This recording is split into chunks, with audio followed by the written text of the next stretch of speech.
Where have all the tech IPOs gone?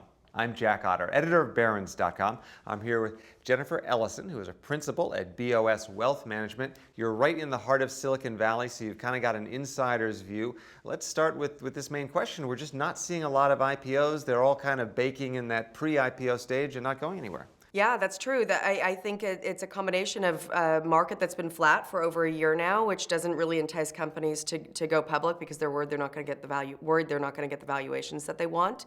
Coupled with the fact that many of the companies that have gone IPO in the last year, the stocks have not done well.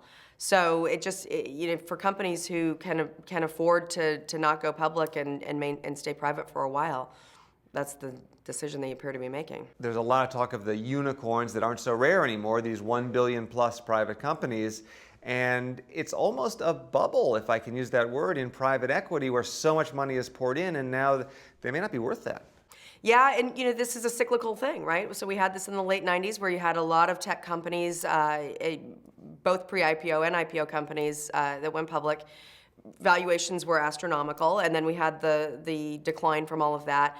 We've gone through another period where valuations have increased pretty astronomically, particularly for some of the unicorns that you mentioned. And these are cycles, so trees can't continue growing to the sky. So I think we're definitely seeing a pullback in both in the valuations as well as obviously the stock prices of many of the public companies. You even noted that Fitbit at its IPO was valued at less than its last round of private financing. That's right, yeah, which is not really a good sign. So on the other side of the coin, are you seeing any value in tech? Are there areas that seem to be undervalued?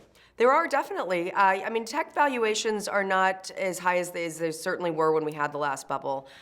We see valuations in companies like Apple, who has a PE of around 9 or 10 these days. That's a pretty low valuation for still a growing, successful company.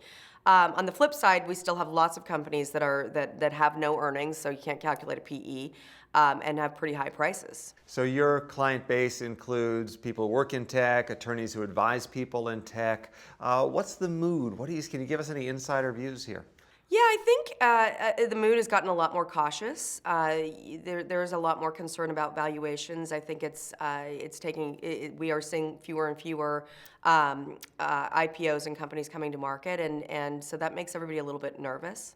What are the trends in tech right now? Well, so the trends have really been not the innovation of new things we have to have, the items that we're all going to go out and buy, but more sort of this change to the share economy where you've got a lot more applications being built to deliver services in a different way, rather than gadgets being built that we all have to go out and purchase. But they're old services, right?